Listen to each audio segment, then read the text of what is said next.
യാത്രയുടെ പുതിയൊരു എപ്പിസോഡിലേക്ക് ഏവർക്കും ഹൃദ്യമായ സ്വാഗതം. ഗുജറാത്തിലെ ലോത്തൽ എന്ന് പറയുന്ന സ്ഥലത്ത് എത്തിച്ചേർന്നിരിക്കുകയാണ്. ഈ സ്ഥലത്തിൻ്റെ ഏറ്റവും വലിയ പ്രത്യേകത, ഞാൻ സ്കൂളിൽ പഠിച്ചിരുന്ന കാലഘട്ടത്തിൽ മോഹൻജിദാരോ, ഹാരപ്പ എന്നീ രണ്ട് സംസ്കാരങ്ങളെക്കുറിച്ചുള്ള പഠനങ്ങളൊക്കെ നടത്തിയായിരുന്നു. അത് ഒരു കേട്ടുകേൾവി പോലെ മറന്നുപോയിരുന്നു. പക്ഷേ ഗുജറാത്തിൽ വന്നു കഴിഞ്ഞപ്പോഴാണ് ഈ ഒരു സംസ്കാരത്തിൻ്റെ ഒരു ഭാഗം നിലകൊള്ളുന്നത് ഗുജറാത്തിൻ്റെ ലോത്തൽ എന്ന് പറയുന്ന ഈ ഒരു ഭാഗത്താണ് എന്നുള്ള കാര്യം മനസ്സിലാക്കി ഇന്നേ ദിവസം ലോത്തൽ എന്ന് പറയുന്ന ഈ ഒരു സ്ഥലത്ത് ഞാൻ എത്തിച്ചേർന്നിരിക്കുകയാണ്. എൻ്റെ പ്രിയ സുഹൃത്ത് എബിനോടൊപ്പമാണ് ഞാൻ ഇന്ന് ഇവിടെ എത്തിച്ചേർന്നിരിക്കുന്നത്.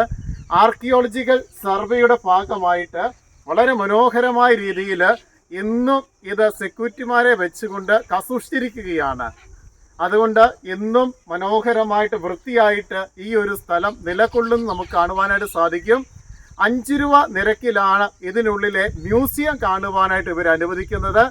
നമുക്കറിയാം, MP റാവു എന്ന് പറയുന്ന വ്യക്തി 1954 ഈ ഒരു സ്ഥലം കണ്ടുപിടിച്ച് ഡിസ്കവർ ചെയ്ത് അതിനെ കുഴിച്ച് ഈ ഒരു സംസ്കാരം ഗുജറാത്തിൻ്റെ ഭാഗത്ത് നിലനിൽക്കുന്നുണ്ട് എന്നുള്ള കാര്യം കണ്ടുപിടിക്കുകയും, തീർച്ചയായിട്ടും നമ്മൾ മനസ്സിലാക്കേണ്ട വലിയൊരു വസ്തുത എന്താണെന്ന് ചോദിച്ചു കഴിഞ്ഞാൽ, ഏകദേശം 4500 വർഷങ്ങൾക്ക് മുമ്പ് മനോഹരമായൊരു സംസ്കാരം ഭാരതത്തിൽ നിലനിന്നിരുന്നു എന്നുള്ള കാര്യം നമുക്ക് കൂടുതൽ അറിവില്ലെങ്കിൽ പോലും ഇങ്ങനെയൊരു സംസ്കാരം നിലനിന്നിരുന്നു എന്നുള്ള കാര്യം ഭാരതീയരായ നമ്മൾ അഭിമാനപൂർവം നമ്മൾ അനുസ്മരിക്കേണ്ടതാണ്. ഇതിൻ്റെ മറ്റൊരു ഭാഗം കിടക്കുന്നത് പാകിസ്ഥാനിലാണ് കിടക്കുന്നത് എന്നുള്ള കാര്യവും നമുക്കറിയാം. പക്ഷേ ഭൂരിഭാഗം കിടക്കുന്നത് നമ്മുടെ ഈ ഭാരതത്തിൻ്റെ ഗുജറാത്തിൻ്റെ ഒരു ഭാഗത്ത് ലോത്തൽ എന്ന് പറയുന്ന ഭാഗത്തും മറ്റൊരു ഭാഗം കിടക്കുന്ന ധോളവീര എന്ന് പറയുന്ന ഭാഗത്തുമാണ് കിടക്കുന്നത്. ബാക്കി മറ്റൊരു ഭാഗം കിടക്കുന്നത് പാകിസ്ഥാനിലാണ്. ഇതിൻ്റെ നല്ലൊരു പ്രത്യേകത എന്ന് പറയുന്നത്, ഈ 4500 വർഷങ്ങൾക്ക് മുമ്പ് മനോഹരമായ ഒരു സംസ്കാരം മനുഷ്യർ രൂപപ്പെടുത്തി എന്നുള്ളതാണ് ഏറ്റവും അത്ഭുതാവഹമായ ഒരു കാര്യം എന്ന് പറയുന്നത്. എത്ര അഭിനന്ദിച്ചാലും മതിയാവാത്ത ഒരു കാര്യം തന്നെയാണ് ഇത് എന്ന് പറയുന്നത്. നല്ല ഒരു തുറമുഖ സംസ്കാരം നദിയോട് അനുബന്ധിച്ച് ഇവർ നടത്തിയിരുന്നു എന്നുള്ള കാര്യം ഇതിലെ ദൃശ്യങ്ങളും ഈ സംസ്കാരത്തിൻ്റെ ഡിസ്കവറിയും കാര്യങ്ങളൊക്കെ കണ്ടു കഴിയും നമുക്ക് മനസ്സിലാക്കാനായിട്ട് സാധിക്കും. അത് മാത്രമല്ല, നല്ല കെട്ടുറപ്പുള്ള ഒരു കുടുംബം ഇവരെ കെട്ടിപ്പടുക്കുവാനായിട്ട് സാധിച്ചിട്ടുണ്ട്. 4500 വർഷങ്ങൾക്ക് മുമ്പ് ഡ്രെയിനേജ് സിസ്റ്റം, സിമട്രി, ആളുകളുടെ ജീവിതം, അതും റിച്ചായിട്ടുള്ള ഒരു ജീവിതം അവർ നയിച്ചിരുന്നു എന്നുള്ളതാണ് ഈ സംസ്കാരം എടുത്തു കാണിക്കുന്ന വലിയൊരു അത്ഭുതം എന്ന് പറയുന്നത്. അതുകൊണ്ട് ഈ ഗുജറാത്തിൽ സേവനം ചെയ്യാൻ എത്തിച്ചേർന്നതുകൊണ്ട് മാത്രമാണ് ഈ സംസ്കാരത്തെ എനിക്ക് നേരിട്ട് കാണുവാനുള്ള വലിയൊരു ഭാഗ്യം സിദ്ധിച്ചിരിക്കുന്നത്. ഇതിൻ്റെ ഏറ്റവും എൻട്രൻസ് ഭാഗത്താണ് ഞാൻ ആയിരിക്കുന്നത്. ഈ ഒരു ഗേറ്റിനുള്ളിലൂടെ അകത്തേക്ക് പ്രവേശിക്കുകയാണെങ്കിൽ ഏറ്റവും ആദ്യം കാണുന്നത് നമുക്ക് ടിക്കറ്റ് കൗണ്ടറാണ്. 3 വർഷങ്ങളായിട്ട് ഇവിടുത്തെ മ്യൂസിയം അവർ ക്ലോസ് ചെയ്തിട്ടിരിക്കുകയാണ്. ഇവിടെ 5 രൂപ നിരക്കിലാണ് ടിക്കറ്റ് കൗണ്ടർ നമുക്ക് കാണാൻ സാധിക്കുന്നത്. വെള്ളിയാഴ്ച ദിവസം അവധിയാണ്. ആർക്കിയോളജിക്കൽ സർവേയുടെ ഭാഗമായിട്ടുള്ള മ്യൂസിയത്തിൻ്റെ എംബ്ലവും കാര്യങ്ങളൊക്കെ നമുക്കിവിടെ കാണുവാനായിട്ട് സാധിക്കും.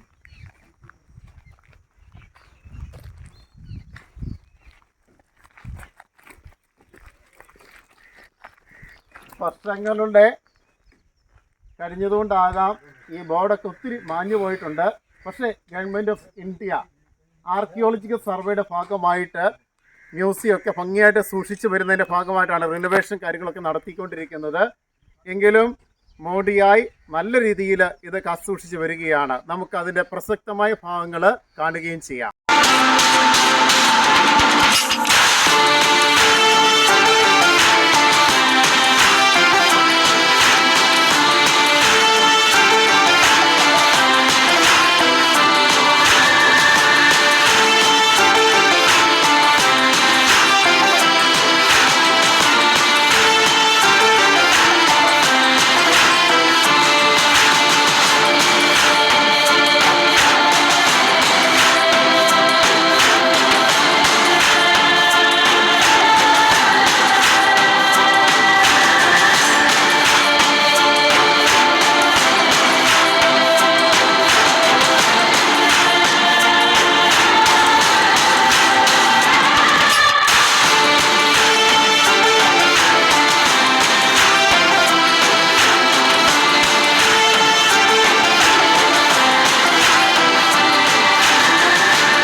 പുറമേ നിന്ന് നോക്കിക്കഴിഞ്ഞാൽ ഈ ഒരു മ്യൂസിയത്തിന് ആധുനിക രീതിയിലുള്ള ഒരു പ്രൗഢിയോ ആകാരഭംഗിയോ മനോഹാരിതയോ ഒന്നും നമുക്കിവിടെ കാണുവാൻ സാധിക്കുകയില്ല. എങ്കിലും പ്രാചീനത അതിൻ്റെ പൂർണ്ണതയിൽ നിലനിർത്തിക്കൊണ്ടുള്ള ഒരു മ്യൂസിയമാണ്. ആ ഒരു കെട്ടിടം തന്നെയാണ് ഞങ്ങൾക്ക് ഇവിടെ കാണുവാൻ സാധിച്ചത്. കെട്ടിടത്തിൻ്റെ കാലപ്പഴക്കം അതിൻ്റെ ബലക്ഷയത്തിന് കാരണമായതായിരിക്കാം മ്യൂസിയം മുന്നോട്ട് കൊണ്ടുപോകുന്നതിന് ഒരു പക്ഷേ തടസ്സം നേരിടുവാൻ കാരണം എന്ന് ഞാൻ ചിന്തിച്ചു പോവുകയായിരുന്നു. സെക്യൂരിറ്റിയിൽ നിന്ന് മനസ്സിലാക്കാൻ സാധിച്ചത് 3 വർഷ കാലഘട്ടമായിട്ട് ഈ ഒരു മ്യൂസിയം റിനോവേഷൻ സംബന്ധിച്ച് അടഞ്ഞു കിടക്കുകയാണ് എന്നുള്ള വസ്തുതയാണ്. എങ്കിലും ഇവിടെ എത്തുന്നവരെ നിരാശരാക്കി വിടാതിരിക്കുവാൻ വേണ്ടിയിട്ടാണ് ഈ മ്യൂസിയത്തിന് പുറം ഭാഗത്ത് മ്യൂസിയത്തിനുള്ളിൽ എന്തൊക്കെയാണോ ആലേഖനം ചെയ്തിരിക്കുന്നത് അതിൻ്റെ ഒരു ഫ്ലെക്സ് റിപ്പോർട്ടുകൾ ഈ ഒരു ഭാഗത്ത് പ്രത്യേകം നിർമ്മിച്ച് വയ്ക്കുവാനുള്ള കാരണം ചരിത്രപരമായ വസ്തുതകൾ മനസ്സിലാക്കുന്നവരാണ് ഈ ഒരു ഭാഗത്തേക്ക് എത്തിച്ചേരുകയുള്ളൂ. അതുകൊണ്ട് തന്നെ അവർക്ക് അത്യാവശ്യം ഒരു ഇൻഫർമേഷൻ ലഭ്യമാകണം എന്നുള്ള ഉദ്ദേശത്തോടു കൂടിയാണ് ഈ ഒരു ചരിത്ര സംഭവവുമായി ബന്ധപ്പെട്ട കാര്യങ്ങളെക്കുറിച്ചുള്ള വിവരണങ്ങൾ വളരെ ഭംഗിയായിട്ട് ഫ്ലെക്സ് ഉപയോഗിച്ച് ഈ ഒരു ഭാഗത്ത് രേഖപ്പെടുത്തുവാനുള്ള കാരണം. ഇത്രയും ദൂരം ബുള്ളറ്റ് ഓടിച്ച് വന്നിട്ട് ഈ ഒരു മ്യൂസിയം കാണുവാൻ സാധിച്ചില്ലല്ലോ എന്നുള്ള ഒരു നിരാശ ഞങ്ങളെ രണ്ടുപേരെയും അലട്ടുന്നുണ്ടായിരുന്നു. എങ്കിലും ഈ മ്യൂസിയത്തിന് മുൻഭാഗത്തുള്ള ഈ ലേഖനങ്ങളൊക്കെ ഏറെ അറിവ് പകർന്നു നൽകുന്നതായിരുന്നു. ചിത്രങ്ങൾ മാത്രമല്ല, നല്ല ഇൻഫർമേഷൻ, തീർച്ചയായിട്ടും അത്യാവശ്യ അറിവുകൾ നേടിത്തരുവാനായിട്ട്, പ്രത്യേകിച്ച് സിന്ധു നദീതട സംസ്കാരത്തെക്കുറിച്ച് നല്ലൊരു ധാരണ ലഭ്യമാകുവാൻ ഞങ്ങൾക്ക് രണ്ടുപേർക്കും ഇതിനോടകം സാധ്യതമായിട്ടുണ്ട്. ഓരോ ഭാഗത്തുകൂടിയും എൻ്റെ വീഡിയോ ഞാൻ ചലിപ്പിക്കുകയായിരുന്നു. 3 ഷെഡുകളിലായിട്ടാണ് ഇതിൻ്റെ ചിത്രീകരണം മുഴുവനും ഇതിൻ്റെ അധികാരികൾ നടത്തിയിരിക്കുന്നത്. ഓരോ ഭാഗത്തുകൂടിയും കണ്ണോടിക്കുമ്പോൾ ഇതിൻ്റെ ചരിത്ര അവശിഷ്ടങ്ങൾ ഓരോ ചിത്രീകരണവുമായിട്ട് നൽകുമ്പോൾ ഞാൻ ഓർത്തു പോവുകയായിരുന്നു, എത്ര വലിയൊരു സംസ്കാരമായിരുന്നു നമ്മുടെ ഭാരതത്തിൽ ഒരു 5000 വർഷങ്ങൾക്ക് മുമ്പ് നിലനിന്നിരുന്നത് എന്നുള്ള കാര്യം. അത്ഭുതത്തോടു കൂടിയാണ് ഓരോ ഭാഗത്തുകൂടിയും ഞാൻ കണ്ണോടിച്ചു പോയത്. ഏറെ അറിവ് പകരുന്ന ഒരു കാര്യം. സ്കൂളിൽ പഠിച്ചിരുന്ന കാലഘട്ടത്തിൽ ഇതിനെക്കുറിച്ചുള്ള ചിന്തകളൊക്കെ അധ്യാപകർ പങ്കുവെച്ചെങ്കിൽ പോലും കാര്യമായിട്ടുള്ള ഒരു ബോധ്യമോ കാര്യമായിട്ടുള്ളൊരു ചിന്തയോ എനിക്ക് കടന്നു വന്നില്ലായിരുന്നു. ഒരു വൈദികനായി, ഒരു മിഷണറിയായി ഈ ഒരു ഗുജറാത്ത് എന്ന് പറയുന്ന സ്ഥലത്ത് അഹമ്മദാബാദ് എന്ന് പറയുന്ന പ്രദേശത്ത് എത്തിച്ചേർന്ന് കഴിഞ്ഞപ്പോൾ ലോത്തൽ എന്ന് പറയുന്ന തൊട്ടടുത്തുള്ള ഈ ഒരു ഭാഗം കാണാതെ പോയി കഴിഞ്ഞാൽ അത് വലിയൊരു കുറവ് സംഭവിക്കും എന്ന് മനസ്സിലാക്കിയത് കൊണ്ടാണ് ഞാൻ എൻ്റെ പ്രിയ സുഹൃത്ത് എബിനെയും കൂട്ടിക്കൊണ്ട് ഈ ഒരു ഭാഗത്ത് കടന്നു വരുവാനുള്ള കാരണമെന്ന് പറയുന്നത്. അതുകൊണ്ട് തന്നെ ലോത്തൽ എന്ന് പറയുന്ന ഈ സ്ഥലത്തെ ഈ ഒരു സംസ്കാരം നിലകൊള്ളുമ്പോൾ ഈ ഒരു ഭാഗം നോക്കിക്കാണുവാനും ഈ ഒരു സംസ്കാരം നിലനിന്നിരുന്ന ഈ ഒരു സ്ഥലത്തുകൂടി ഒന്ന് നടക്കുവാനുമൊക്കെ സാധിച്ചത് മഹാഭാഗ്യമായിട്ട് തന്നെ ഞാൻ കരുതുകയായിരുന്നു. വലിയൊരു സംസ്കാരം നിലനിന്നിരുന്ന ഈ ഒരു സ്ഥലത്തുകൂടിയാണ് ഞാൻ നടക്കുന്നത് എന്നുള്ള ഒരു ബോധ്യം എനിക്കുണ്ടായിരുന്നു. സർവേയുടെ ഭാഗമായിട്ടുള്ള ലോത്തലിലെ മനോഹരമായ മോഹൻജിദാര ഹാരപ്പ സംസ്കാരത്തിൻ്റെ നല്ല അവശേഷിപ്പുകൾ ഈ ഒരു ഭാഗത്ത് ഇന്ന് കാസൂക്ഷിക്കുന്നുണ്ട്. ആ ഒരു സൈറ്റിലേക്ക് നമുക്കിനി പോവുകയാണ്.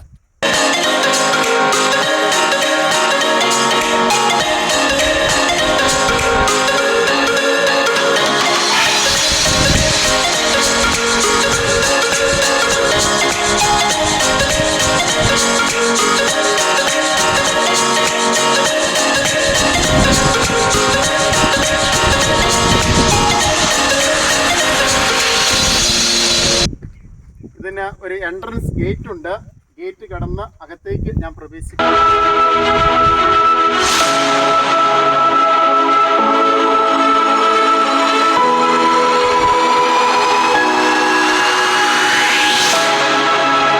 ഈ ഒരു സംസ്കാരത്തെക്കുറിച്ചുള്ള നല്ല വിവരണം ഈ ഒരു ഭാഗത്ത് കൊടുത്തിരിക്കുന്നത് എനിക്ക് കാണുവാൻ സാധിക്കുന്നുണ്ട്.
എനിക്ക് കാണുവാൻ സാധിച്ചിരിക്കുന്നത്.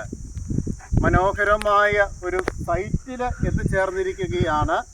ഇപ്പോഴും ഇതിൻ്റെ ചൈതന്യം ഒട്ടും കുറയാതെ ഗവൺമെൻറ് ഇത് സംരക്ഷിച്ചു വരികയാണ്. നമുക്ക് നേർക്കാഴ്ച പോലെ കാണുവാൻ സാധിക്കും.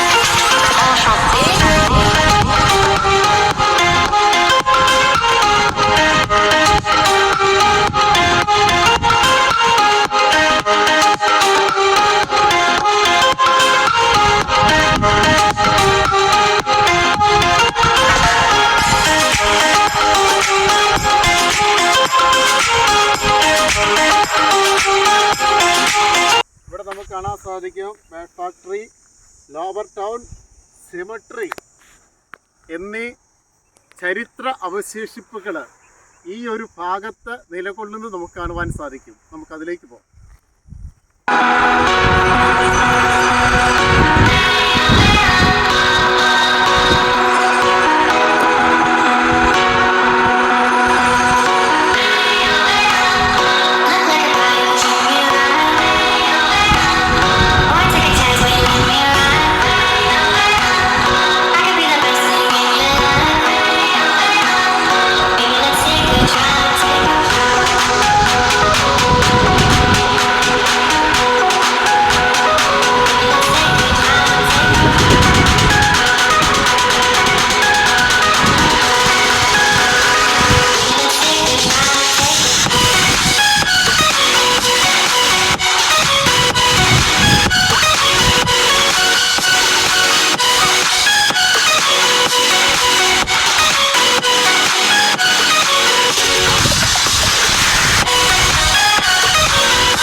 കാലഘട്ടത്തിലുണ്ടായിരുന്ന വീടുകൾ, ടൗൺഷിപ്പ്, ഡ്രെയിനേജ് സിസ്റ്റം പോലും ഇന്നും അതിൻ്റെ ബാക്കി പത്രമായിട്ട് നിലകൊള്ളുന്ന ഭാഗങ്ങൾ നമുക്ക് ഇവിടെ കാണുവാൻ സാധിക്കും. എന്നെ സംബന്ധിച്ചോളം ഒത്തിരിയേറെ അത്ഭുതാത്മകമായ ഒരു കാര്യം തന്നെയാണ് കാണുവാൻ സാധിക്കുന്നത്. കാരണം ഏതാനും വർഷങ്ങൾക്ക് മുമ്പ് പോലും ആദിവാസി സംസ്കാരം നിലകൊള്ളുന്ന ഒരു സംസ്കാര രീതി നമ്മുടെ കേരളത്തിൽ നിലകൊള്ളുമ്പോൾ ഇത്രയും ടൗൺഷിപ്പായിട്ടുള്ള നല്ല സിറ്റി സംസ്കാരം ഈ ഒരു ഭാഗത്ത് 4500 വർഷങ്ങൾക്ക് മുമ്പ് നിലകൊണ്ടു എന്ന് പറയുമ്പോൾ ഇതിൻ്റെ മനോഹാരിത എന്നെ അത്ഭുതപ്പെടുത്താതിരിക്കുകയില്ല. അതാണ് ഇതിലെ നടന്നു പോകുമ്പോൾ എനിക്ക് സംബന്ധിച്ചോളം എനിക്ക് തോന്നുന്നത്.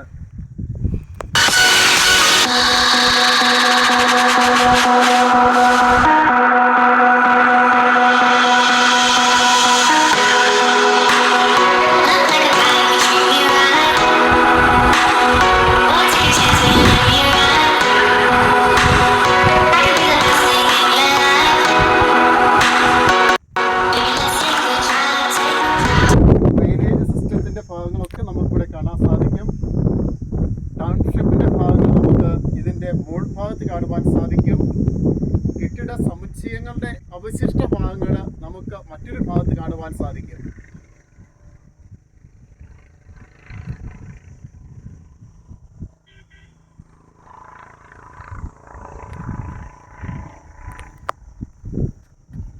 നമുക്ക് സിമിട്രിയുടെ ഭാഗത്തേക്ക് ഇനി പോകാം.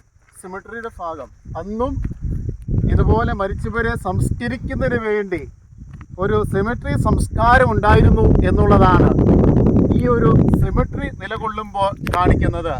അതും മെയിൽ ആൻഡ് ഫീമെയിലിനെ സെപ്പറേറ്റ് അടക്കുന്ന ഒരു രീതി സ്വീകരിച്ചിരുന്നു എന്നുള്ളത് വീണ്ടും എന്നെ അത്ഭുതപ്പെടുത്തുകയാണ് ചെയ്യുന്നത്. നമുക്ക് ആ സൈറ്റിലേക്ക് പോകാം.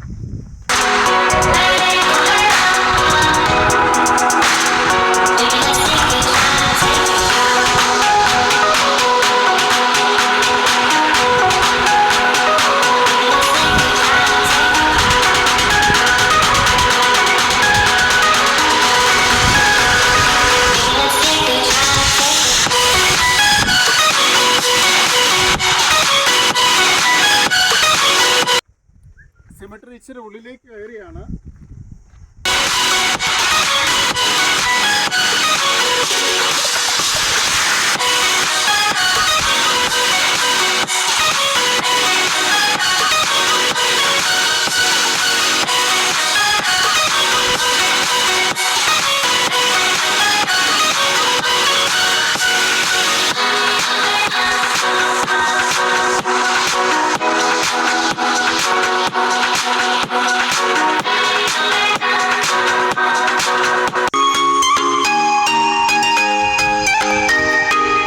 സിമെട്രിയിലേക്കുള്ള വഴി നമുക്ക് ഈ ഒരു ഭാഗം വരെ മാത്രമാണ് അനുവദിച്ചിരിക്കുന്നത്.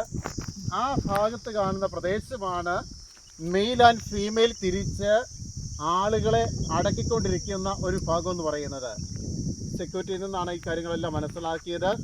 ചുറ്റുപാടും കുറേ മരങ്ങൾ നിൽപ്പുണ്ട്. അതിന് തൊട്ടടുത്തായിട്ട് കുറേ കബറിടങ്ങളൊക്കെ നമുക്കിപ്പോഴും കാണുവാനായിട്ട് സാധിക്കും.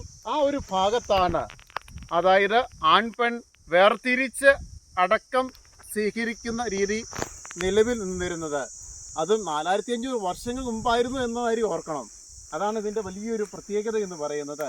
അങ്ങോട്ട് പോകാൻ പറ്റാത്തതുകൊണ്ട് മാത്രമാണ് പ്രേക്ഷകർക്ക് വേണ്ടിയിട്ട് ആ ഒരു ഭാഗം എടുത്തു കാണിക്കാൻ സാധിക്കാത്തത്. സൂം ചെയ്ത് പരമാവധി ആ ഒരു ഭാഗം എടുത്തു കാണിക്കുവാൻ ഞാൻ ആഗ്രഹിക്കുകയാണ്.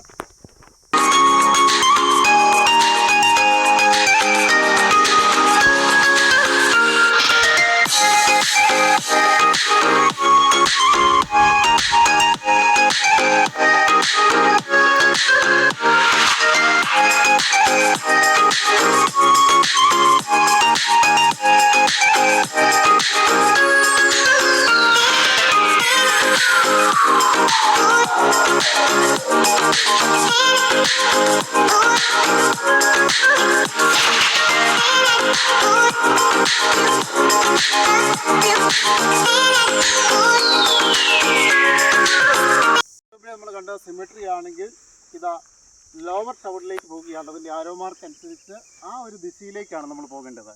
നമുക്ക് അങ്ങോട്ട് പോകാം. സൈറ്റ് നമുക്ക് നേരിട്ട് കാണാം.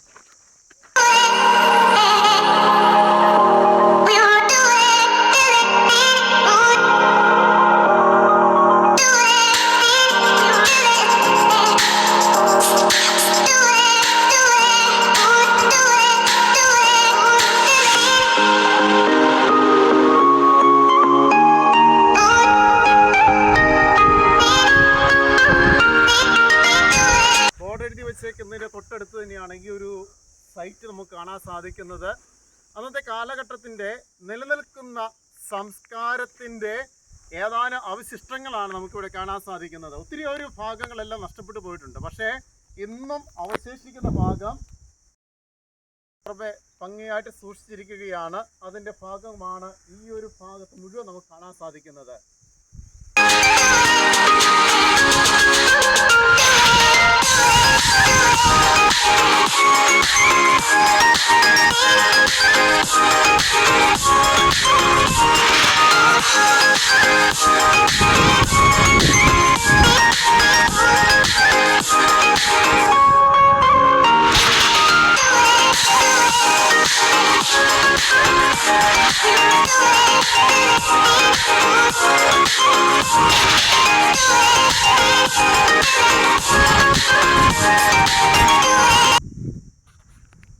എത്ര ടെക്നിക്കലായിട്ടാണ് അന്നത്തെ കാലഘട്ടത്തിലെ ടൗൺഷിപ്പ് നമുക്ക് കാണാൻ സാധിക്കുന്നത്. ഡ്രെയിനേജ് സിസ്റ്റം പോലും അന്നത്തെ കാലഘട്ടത്തിൽ അവർ ചെയ്തിരിക്കുന്ന അവരുടെ ടെക്നോളജിയാണ് എന്നെ അത്ഭുതപ്പെടുത്തിയത്.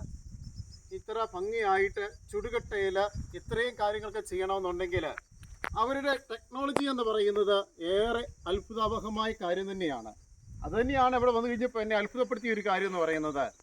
സാധാരണ വ്യക്തിയെ സംബന്ധിച്ചോളം ഇതിൻ്റെ അവശിഷ്ടം കണ്ടു കഴിയുമ്പോൾ എന്തിന് എന്നെങ്ങനെ എന്നുള്ള ചിന്തയൊക്കെ ആയിരിക്കും വരുന്നത്. പക്ഷേ എന്നെ സംബന്ധിച്ചോളം ഒരു ഹിസ്റ്ററി പഠിക്കുന്ന, ചരിത്രം പഠിക്കുന്ന ഒരു വ്യക്തിയെ സംബന്ധിച്ചോളം തീർച്ചയായിട്ടും ഇത് അത്ഭുതങ്ങൾ നിറഞ്ഞ ഒരു സൈറ്റ് തന്നെയാണ് എന്ന് പറയാതിരിക്കാൻ പറ്റുകയില്ല. അന്നത്തെ കാലഘട്ടത്തിൽ ചുടുകട്ടയിൽ തീർത്ത നല്ലൊരു ടൗൺഷിപ്പ് തീർച്ചയായിട്ടും അത്ഭുതകരമായ ഒരു കാര്യം തന്നെയാണ്.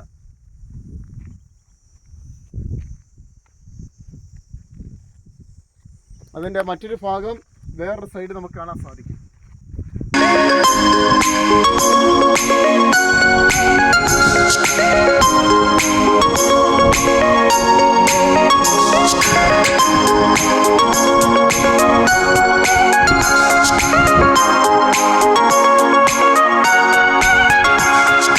ചരിത്രത്തെ സ്നേഹിക്കുന്നവർക്ക് എന്നും ഇതൊരു അത്ഭുത കാഴ്ചയാണ്. നല്ല ചൂടുള്ള സമയമാണ്.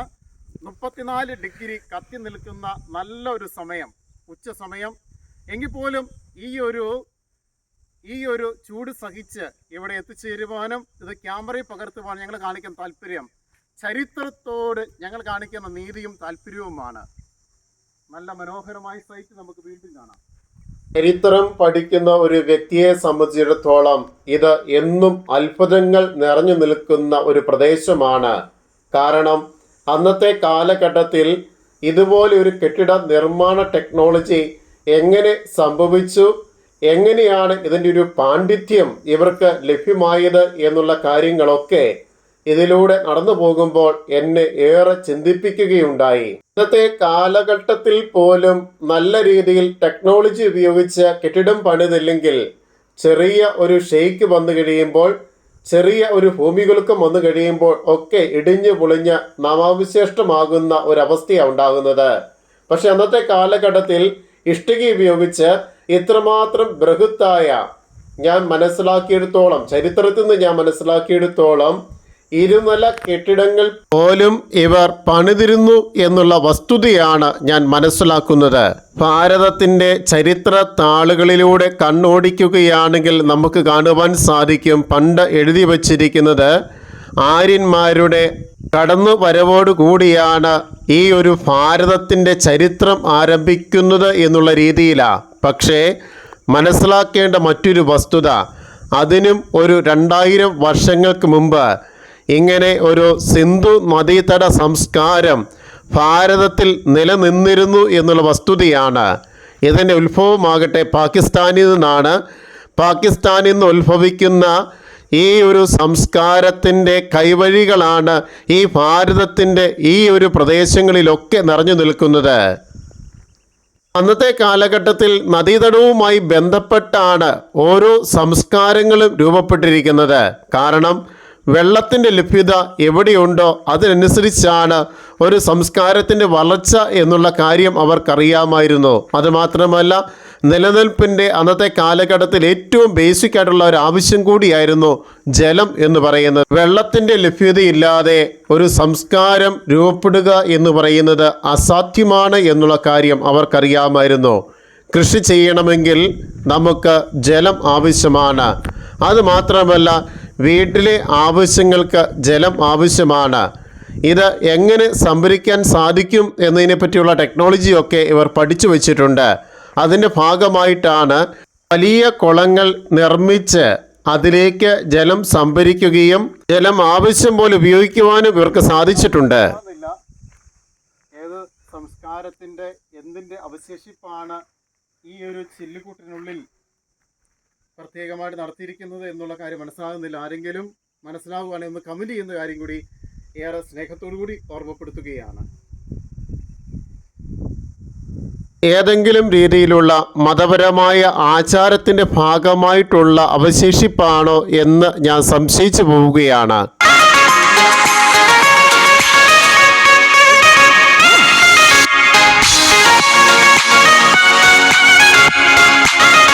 അന്നത്തെ കാലഘട്ടത്തിൽ ഇവർ തടി ഉപയോഗിച്ചുള്ള കാര്യങ്ങളും ചെയ്തിരുന്നു എന്നുള്ള വസ്തുത തെളിയിക്കുന്ന അതിൻ്റെ അവശേഷിപ്പുകളാണ് എനിക്ക് ഈ ഒരു ഭാഗത്ത് കാണുവാൻ സാധിച്ചിരിക്കുന്നത്. ിനെ വെല്ലുന്ന രീതിയിലുള്ള ഈടുറ്റ തടികളാണ് എനിക്ക് ഇവിടെ കാണുവാൻ സാധിക്കുന്നത്. ഇത്രയും വർഷങ്ങൾക്ക് ശേഷം കേടുപാടുകൾ കൂടാതെ ഈ മഴയത്തും മഞ്ഞത്തും അതുപോലെ തന്നെ വെയിലത്തും ഈ ഒരു തടി നിലനിൽക്കണമെന്നുണ്ടെങ്കിൽ എത്രമാത്രം കാഠിന്യമുള്ള നല്ല തടികളാണ് ഇവിടെ ഉണ്ടായിരുന്നത് എന്നുള്ള കാര്യം നമുക്ക് മനസ്സിലാക്കാൻ സാധിക്കുന്ന കാര്യം തന്നെയാണ്.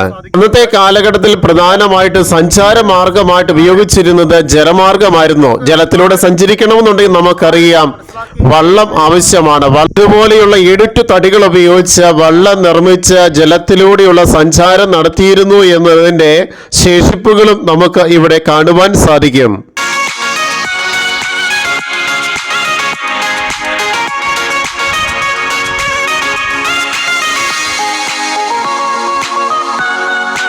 അന്നത്തെ കാലഘട്ടത്തിലുണ്ടായിരുന്ന ഡ്രെയിനേജ് സിസ്റ്റമാണ് ഈ ഒരു ഭാഗത്ത് കാണാൻ സാധിക്കുന്നത്. എത്ര കാര്യക്ഷമമായിട്ട്, ബുദ്ധിപരമായിട്ട്, ടെക്നോളജി പരമായിട്ട് അവർ അന്നത്തെ കാലഘട്ടത്തിൽ ഡ്രെയിനേജ് സിസ്റ്റം നടത്തിക്കുന്നു എന്നുള്ള കാര്യമാണ് ഈ ഒരു ഭാഗം എടുത്തു കാണിക്കുന്നത്. തീർച്ചയായിട്ടും അത്ഭുതകരമായ ഒരു കാര്യമാണ്. നേരിട്ട് കാണുമ്പോൾ മാത്രമാണ് ഇതിൻ്റെ ഒരു വലിയ അത്ഭുതം എത്രമാത്രം ഉണ്ട് എന്നുള്ള കാര്യം മനസ്സിലാക്കാൻ സാധിക്കുക.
ഗുജറാത്തിലെ ഒരു ഡോക്കിലേക്കാണ് ഈ ഒരു പ്രാവശ്യം നിങ്ങളെ കൂട്ടിക്കൊണ്ടു പോകുവാൻ ആഗ്രഹിക്കുന്നത്. ഗുജറാത്തിനെ കുറിച്ച് എല്ലാവരും കേട്ടിരിക്കുന്നത് വെള്ളമില്ലാത്ത സിറ്റി അല്ലെങ്കിൽ വെള്ളമില്ലാത്ത ഒരു സ്റ്റേറ്റ് എന്നുള്ള രീതിയിലാണ്. കാരണം മഴയുടെ കുറവ് മൂലം വെള്ളത്തിൻ്റെ ലഭ്യത വളരെ കുറവുള്ള ഒരു സ്ഥലം. എന്നാൽ 4000 വർഷങ്ങൾക്ക് മുമ്പ് ഇവിടെ ഒരു തുറമുഖം ഉണ്ടായിരുന്നു എന്ന് പറഞ്ഞു കഴിഞ്ഞാൽ നിങ്ങൾ വിശ്വസിക്കുമോ എന്ന് എനിക്കറിയത്തില്ല. പക്ഷേ ഒരു തുറമുഖത്തിൻ്റെ അവശിഷ്ടങ്ങളാണ് ഇന്നും ആർക്കിയോളജിക്കൽ സർവേ ഇവിടെ കാത്തുസൂക്ഷിച്ചിരിക്കുന്നത്. അതുകൊണ്ട് ധാരാളം കപ്പലുകൾ, വഞ്ചികൾ ഒക്കെ അന്നത്തെ കാലഘട്ടത്തിൽ കച്ചവട സംബന്ധമായിട്ട് ഈ ഒരു ടൗൺഷിപ്പിലേക്ക് കടന്നു വരുവാൻ ഉപയോഗിച്ചിരുന്ന ജലമാർഗമാണ്. അതിൻ്റെ അവശിഷ്ട ഭാഗങ്ങളാണ് ഇവിടെ നമുക്ക് കാണാൻ സാധിക്കുന്നത്. എന്നെ സംബന്ധിച്ചോളം ഞാൻ ഞെട്ടിത്തരിച്ചിരിക്കുന്ന ഒരു അവസ്ഥയിലാണ്. കാരണം ഇതുപോലെയുള്ള ഒരു ദേശത്ത് ഇതുപോലെ ഒരു സംസ്കാരം ഉണ്ടായിരുന്നു പറഞ്ഞു കഴിഞ്ഞാൽ വിശ്വസിക്കുവാൻ നമുക്ക് പ്രയാസമാണ്. പക്ഷേ ഹിസ്റ്ററിയിൽ നിന്ന്, ചരിത്രത്തിൽ നിന്ന് മനസ്സിലാക്കാൻ സാധിച്ചത് അന്നത്തെ കാലഘട്ടത്തിൽ ഉണ്ടായിരുന്ന കാലാവസ്ഥ വ്യതിയാനമാണ് ഈ ഒരു പ്രതിഭാസത്തിന് കാരണമായിട്ട് എടുത്തു പറയുന്നത്. അതുകൊണ്ട് ഇന്നത്തെ ഈ ഒരു തുറമുഖം ഇന്നും ഇതിൻ്റെ ചരിത്ര അവശേഷിപ്പുകളായിട്ട് നിലകൊള്ളുകയാണ്.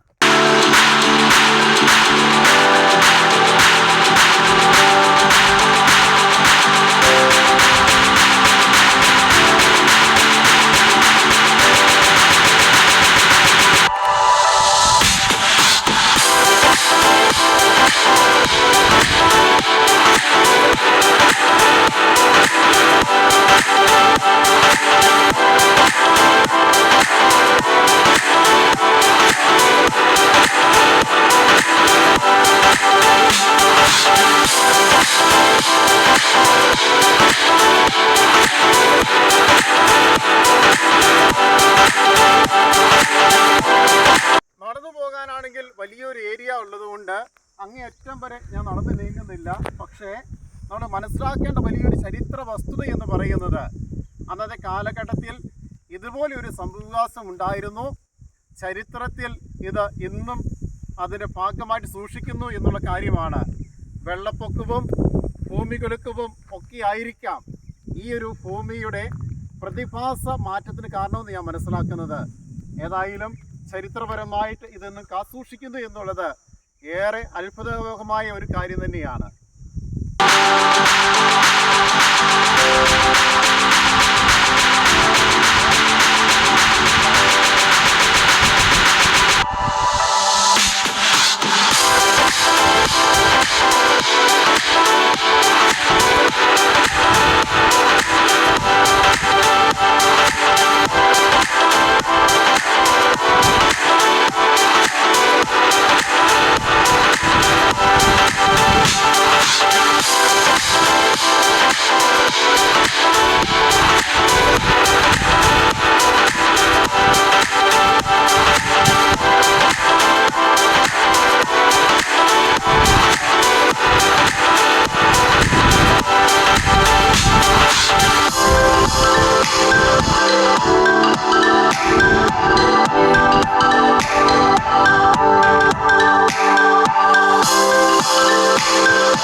ബോട്ടുകളും വന്ന് അടുക്കുന്ന ഒരു ഭാഗമാണ്. അവിടുന്ന് സാധനങ്ങൾ മറ്റ് ഭാഗത്തേക്ക് കൊണ്ടുപോകാനുള്ള സംവിധാനങ്ങളൊക്കെ അതിൻ്റെ അവശേഷിപ്പുകളൊക്കെ എന്നെ സംബന്ധിച്ചോളം ഇന്നും അത്ഭുതമായിട്ട് തുടരുകയാണ്. എത്ര ബുദ്ധിപരമായ രീതിയിലുള്ള നിർമ്മിതിയാണ് ഈ ഒരു ഭാഗത്ത് നടത്തിയിരിക്കുന്നത് എന്നുള്ള കാര്യം ഞാൻ ചിന്തിച്ചു പോവുകയാണ്. കപ്പലുകൾക്ക് യഥേഷ്ടം ഈ ഒരു ഭാഗത്തേക്ക് വന്നടുക്കുവാനും അവിടെ നിന്ന് ചരക്കുകൾ മറ്റു സ്ഥലങ്ങളിലേക്ക് കൊണ്ടുപോകുവാൻ അതിന് പറ്റിയ രീതിയിലുള്ള സംവിധാനങ്ങളൊക്കെ ഒരുക്കുക എന്ന് പറഞ്ഞു കഴിഞ്ഞാൽ അത്ഭുതകരമായ ഒരു കാഴ്ച തന്നെയാണ് എനിക്ക് ഇവിടെ കാണുവാൻ സാധിക്കുക. കടലിൻ്റെ ഭാഗമാണ് എന്ന് സൂചിപ്പിക്കുന്ന രീതിയിലുള്ള ഉപ്പുകളുടെ ലവണാംശം നമുക്ക് ഈ ഒരു ഭാഗത്ത് കാണുവാൻ സാധിക്കും. വൈറ്റ് നിറത്തിൽ കാണുന്നത് മുഴുവനും ഉപ്പിൻ്റെ ലവണാംശമാണ് നമുക്കിവിടെ കാണാൻ സാധിക്കുന്നത്. വൈറ്റ് നിറം ഒത്തിരിയേറെ ഈ ഭാഗത്ത് കാണാൻ സാധിക്കും. അതായത് സമുദ്രത്തിൻ്റെ ഒരു ഭാഗമായിരുന്നു എന്നുള്ള കാര്യം ഈ ഒരു തെളിവ് ഇന്നും അവശേഷിപ്പിക്കുകയാണ് ചെയ്തിരിക്കുന്നത്. ചരിത്രം ഉറങ്ങിക്കിടക്കുന്ന ഈ ഒരു പ്രദേശത്തേക്ക് വരുവാൻ എൻ്റെ സന്തത സഹചാരിയായി കൂടെ ഉണ്ടായിരുന്നത് എബിനാണ്. എബിനെ ഞാൻ പ്രത്യേകം നന്ദിപൂർവ്വം ഓർമ്മിക്കുകയാണ്. ഈ വെയിൽ സഹിച്ച് ഈ പ്രദേശത്തോടുകൂടി ക്യാമറയും പിടിച്ച് എൻ്റെ പിന്നാലെ ഈ ഒരു ഭാഗം മുഴുവനും ഒപ്പിയെടുക്കുവാൻ സഹായിച്ച എബിനോടുള്ള നന്ദിയും സ്നേഹവും ഈ അവസരത്തിൽ ഞാൻ പ്രകടമാക്കുവാൻ ഉപയോഗിക്കുകയാണ്.